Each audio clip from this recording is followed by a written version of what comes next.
Primeiro vamos entrar aqui na Bíblia Sagrada, Gênesis, que o missionário começou ontem, né? Capítulo 28, versículo 10 em diante. Gênesis, eu brinco que até criança sem dente sabe onde está. Gênesis capítulo 28, versículo 10. Gênesis capítulo 28, versículo 10. Diz assim: partiu, pois, Jacó de Berseba e foi a Harã. E chegou a um lugar onde passou a noite, porque já o sol era posto. E tomou uma das pedras daquele lugar e a pôs por sua cabeceira, e deitou-se naquele lugar. Você tem que aprender, como nós temos que aprender, a pegar uma palavra que Deus nos dá, uma palavra que chama a nossa atenção, e fazer daquela ali, aquela palavra como uma cabeceira para você, ou seja, onde você vai pousar, onde você vai se edificar. Por exemplo, nós contamos já várias vezes, desculpe, né? O missionário contou de novo esses dias, sobre o Tiago Pérez. Tiago Pérez teve Covid, ficou no estágio bem avançado, UTI, entubado, e depois saiu da intubação e teria que voltar. E ele escutou os médicos falando entre eles lá, se tivesse que voltar, não sei se voltaria. E ele, desesperado, foi ligar para o missionário e pegou uma mensagem. E na mensagem o missionário dizia: medite numa palavra que Deus falou ao seu coração. Somos nós. Não é por acaso que quando você está lendo a Bíblia, entenda, meditando, que Deus chama a sua atenção. É alguma coisa, chama a sua atenção. Uma palavra mexe com você, aquela palavra ali é Deus contigo. Vamos repetir. E chegou a um lugar onde passou a noite, porque já o sol era posto, e tomou uma das pedras daquele lugar e a pôs por sua cabeceira e deitou-se naquele lugar. Quer dizer, contou como o travesseiro dele. A tradução que traz assim: e deitou a cabeça naquela pedra. Então nós temos que aprender a mesma coisa, nós temos que aprender a meditar naquilo que Deus fala conosco, aquela palavra que nos chama a atenção, aquela palavra é Deus conosco. Quando você tem aquela palavra, você não teme, não temas, eu sou contigo. Quando é que Deus está contigo? Você está aqui na igreja? Não, você está com a palavra. Mas qual a palavra? A palavra que Deus falou ao seu coração, a palavra que Deus revelou ao seu coração. Eu citei, não precisa ler não, durante muito tempo eu fiquei com Isaías 54, 17. Toda ferramenta preparada contra ti não prosperará. Toda língua que se levantar contra ti, em juízo tu a condenarás. E essa palavra ficou comigo, mas quantas vezes, entenda bem, eu orei só com aquela. Começava um resfriado, um exemplo, não vai prosperar, eu te condeno, eu te amaldiçoo, em nome de Jesus. Pronto, ficava firme. Parece que nada tinha acontecido, já orei, já tomei posse, resisti ao diabo e ele não mudava a minha sentença, eu ficava firme naquela palavra. Eu lembro que meu filho teve sarampo, e sarampo, você sabe que coça muito, né? E tudo, e o menino ficou embaçado naquela época, mas não estou mandando você fazer isso, eu fiz uma inspiração mesmo. Segurei ali, entenda bem, tomei posse, ele não vai prosperar, mas muito menos que você pode pensar, secou aquilo tudo, não tomou remédio, para dizer que ele não usou nada, usou um talco. Quer dizer que ele não usou. Meu irmãozinho secou de uma maneira que ficou todo mundo assim espantado. Esse é o Deus da Bíblia. Então fique com a palavra que Deus te dá. Fique com a palavra que Deus te revela. Aquela palavra que chama a sua atenção. Aquela palavra que mexe com você. Aquela palavra é Deus contigo. Aí tem mais ainda. E sonhou, e eis que era posta na terra uma escada, cujo topo tocava nos céus. E eis que os anjos de Deus subiam e desciam por ela. Uma escada é. Há um tempo atrás, hoje o missionário deu essa mensagem, falou, e eu há um tempo atrás falei, que aquela escada ali era o próprio Senhor, era uma visão, vamos dizer, uma figura do Senhor Jesus. Vamos para o Novo Testamento. João capítulo 1, do versículo 43 em diante. João é o 4º livro do Novo Testamento. João capítulo 1, versículo 43. João 1, 43. Depois eu vou falar do João, mas em outra mensagem que continua. Diz assim: no dia seguinte que Jesus ia a Galiléia e achou a Filipe e disse: segue-me. E Filipe era de Betsaida, cidade de André e de Pedro. Filipe achou Natanael e disse-lhe: havemos achado aquele de quem Moisés escreveu na lei, e de quem escreveram os profetas, Jesus de Nazaré, filho de José. Disse-lhe Natanael: pode vir alguma coisa boa de Nazaré? Disse-lhe Filipe: vem e vê. Eu aqui não vou entrar no debate aqui teológico, por que ele falou que não existe coisa boa em Nazaré. Aí tem muitas interpretações, mas não vou entrar nesse mérito agora não. Vamos ficar com esse entendimento de hoje. O quê? Primeiro, essa maneira do Filipe falar, que é muito sábia. Você prega o evangelho para alguém e a pessoa desdenha, a pessoa debocha. Negócio de crente, negócio de evangelho, negócio de igreja. Não discuta com a pessoa. Usa a sabedoria de Filipe. Vem e vê. Vai lá um dia. Assista um dia. Aquela palavra, quando você fala com amor de Deus, porque é o amor de Deus, pastor Jaime, Deus amou o mundo de tal maneira que deu seu Filho unigênito para que todo aquele que nele crê não pereça, mas tenha a vida eterna. O amor de Deus é a salvação do ser humano. Então, é o amor de Deus. Quando você fala com alguém, mas com amor, quer dizer, com esse amor de Deus, com a unção do amor de Deus, com a vontade de levar salvação para aquela pessoa, pode ter a certeza que aquela palavra não vai se perder no vazio. Nós não entendemos ainda a unção que está sobre nós. A unção de amor que está sobre nós. A vontade de Deus é que todo homem seja salvo. Então, quando você fala com a vontade de salvar a pessoa, não por uma obrigação religiosa, mas você fala com o objetivo de plantar a semente do amor, a semente da salvação, a semente da fé naquele coração, aquela palavra, ela não voltará para você vazia. É aquela palavra que você diz, um dia você vai lá na igreja. Não, eu não vou, que eu não gosto disso. Tá bom, um dia você vai. Um dia assista, e a pessoa vai acabar assistindo. Pode ter certeza.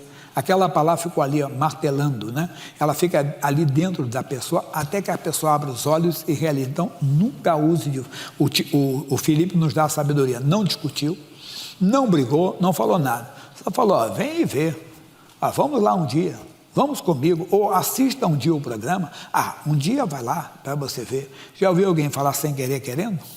A pessoa passa aqui pela cidade, pelo centro, olha a igreja que meu amigo falou, que meu pai falou, que minha mãe falou, meu avô falou, minha avó falou. Comigo foi assim. Minha mãe sempre falava, de eu ir à igreja. Um dia eu fui. E até hoje, eu já falei para vocês várias vezes, até hoje eu não sei como é que eu cheguei, se eu fui jogado lá dentro, se eu fui a pé, se eu fui de trem, se eu fui de ônibus, assim que eu fui. Não lembro, claro, tem bastante tempo isso, mas por quê? Aquela palavra ficou. Um dia vai lá sim, vai um dia. Ele falou, vem e vê, e o Natanael foi. E quando ele disse assim, e Jesus viu Natanael vir ter com ele, 47, e disse dele, eis aqui um verdadeiro israelita em quem não há dolo. Disse-lhe Natanael, de onde me conheces tu? Jesus respondeu e disse-lhe, antes que Filipe te chamasse, te vi eu estando tu debaixo da figueira. Essa resposta de Jesus foi tão profunda que o Natanael ficou, vamos dizer assim, perplexo, ficou realmente pasmado. Natanael respondeu e disse-lhe, Rabi, tu és o Filho de Deus, tu és o Rei de Israel. Mas por que esse espanto? Já falamos, certamente Natanael, quando ouviu tudo acontecendo, foi lá na figueira e o que ele fez? Orou. Deve ter certificado que não tinha ninguém olhando, ninguém perto. E ele fez uma oração. Ele sabia que naquele lugar só tinha ele e Deus. Como é que Jesus pôde vê-lo debaixo da figueira? Como? Então Jesus era o próprio Deus, que ali estava. Ele entendeu como nós às vezes não entendemos. Deus fala conosco algo, não é o pregador. Eu sempre digo, o pastor prega, mas quem fala é Deus. Quer dizer, o que Deus fala ao seu coração, e quantas vezes fala exatamente que a Bíblia chama de palavra do conhecimento. É quando Deus dá revelação a uma pessoa do que está acontecendo com outra, que vem às vezes na forma da pregação, às vezes vem até de uma palavra direta, que pode acontecer, entenda? Pode uma palavra direta, irmão, Deus mandou fazer, Deus mandou avisar, pode ser, mas às vezes geralmente é numa conversa. E o pastor pregando, dando um exemplo, falando alguma coisa, fala tudinho a seu respeito. Dentro da igreja, ele está aqui e diz, você que está aí na televisão, pensando até em fazer isso, fazer aquilo, mas como é que ele sabe?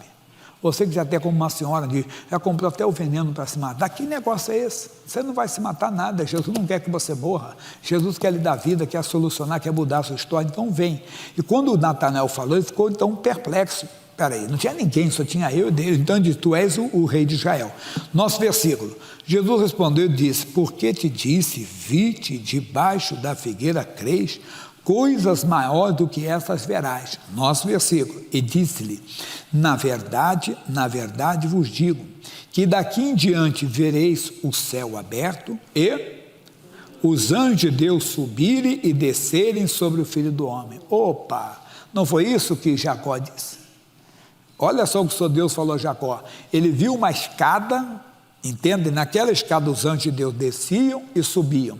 Quer dizer, ninguém, Jesus disse: eu sou o caminho, a verdade e a vida. Ninguém vem ao Pai senão por mim.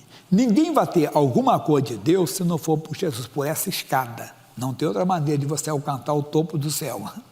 Você pode, eu falo de quando você vai ficando com a idade, vai passando a história, você repete uns casos. Mas eu li um livro há muitos anos, e era um livro de um poeta cristão, até aqui de São Paulo. E ele falava assim, ele fez um comentário de um homem que era um astronauta russo, que até morreu recentemente. Ele foi o primeiro homem a ir ao espaço. E ele é um ateu convicto, né?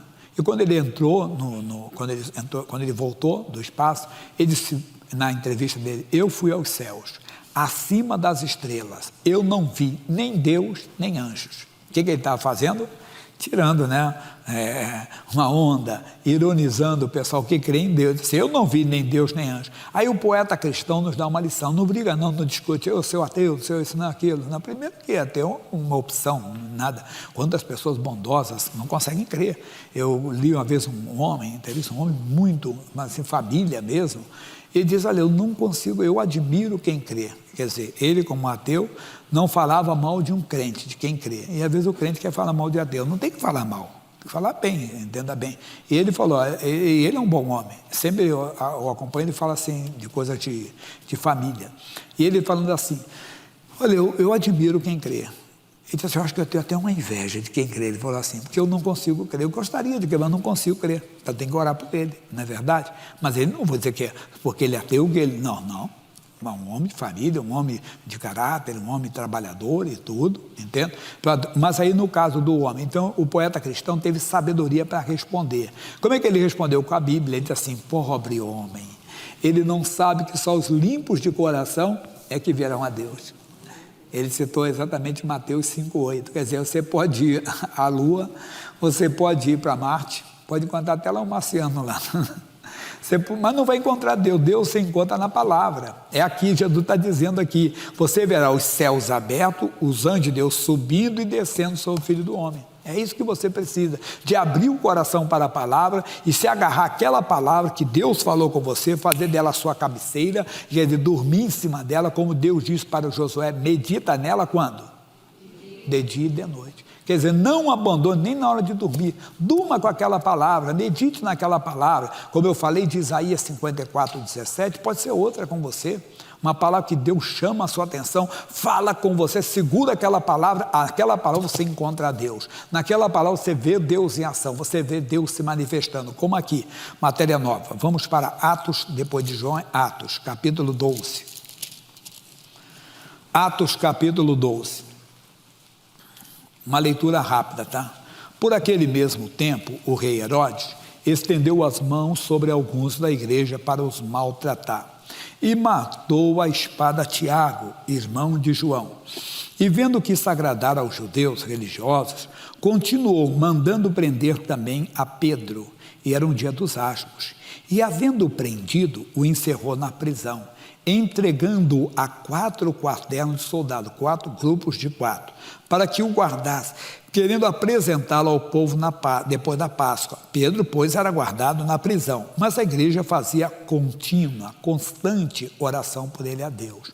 A igreja cochilou, perdeu Tiago, e nós cochilamos. Está tudo bem, não oramos como deveríamos de orar, e deixamos uma porta aberta, e o inimigo acaba tocando em algo que é nosso. Acaba destruindo até algo que é nosso. A igreja acorda e faz contínua oração pelo Pedro, que estava entendendo. Mas olha o que aconteceu. E quando Herodes estava para o fazer comparecer, nessa mesma noite, estava Pedro dormindo entre 2 soldados, ligado com 2 cadeias, e os guardas diante da porta guardavam a prisão. E eis que sobreveio quem? O anjo do Senhor. E resplandeceu uma luz na prisão. E tocando a Pedro no lado, o despertou, dizendo: levanta-te depressa. E caíram das mãos as cadeias. Aí o anjo dá a direção para ele. Mas qual é a nossa mensagem aqui? Por que o anjo foi ali? Porque a igreja, entenda bem, ela entrou com a palavra: clama a mim, responder-te. Se você não clama, você pode ser muito de Deus, Deus não pode responder. Ele diz: todo aquele que pede, recebe. Então você tem que buscar clamar dentro da palavra, ou com a palavra, ou fundamentado na palavra. Você vai trazer os anjos de Deus, você vai trazer aquela manifestação de Deus. É a doença, ela surge como agora. Você pode estar com uma dor muito forte: Jesus, eu não aceito essa dor, eu amaldiçoo essa dor. Por quê? E você fundamenta: porque eu fui curado pelas feridas de Jesus, porque Ele levou as minhas dores. Ou outra, como eu falei de Isaías 54, 17. Quando você faz isso, você dá voz à palavra de Deus. Salmo 103, versículo 20. Salmo 103, versículo 20. Ele diz: bendizei ao Senhor anjos seus, magníficos em poder. Vamos lá? Que cumpris as suas ordens, obedecendo a voz da sua palavra. Então, quando você ora sobre a palavra, quando você age sobre a palavra, você dá voz à palavra. Os anjos de Deus entram, essa igreja deu voz, clamou, Deus respondeu. Respondeu, enviou o anjo. Deus envia, Deus não tem anjo no céu. O que nós temos que fazer? Aprender a dar mais atenção à palavra, porque a palavra é Deus conosco. E quando você assume o que a palavra de Deus diz, quando você ora ou age ou faz de acordo com a palavra, pode ter certeza que você terá os anjos de Deus a seu favor. Fica com essa palavra. Haja sempre dentro da palavra. Pode pegar que Deus vai honrar. O anjo de Deus vai ouvir: a escada está posta. Os anjos de Deus desciam e subiam. Os anjos de Deus vão. Então, pode ser a cura, pode ser outra coisa. Não aceito isso do meu filho, porque ele é herança do Senhor. Aí você já deu voz à palavra. E em nome de Jesus não vai prosperar esse vício, essa prática pecaminosa que domina o meu filho, domina a minha filha. Em nome de Jesus, você vai ver o anjo de Deus agindo. Amém?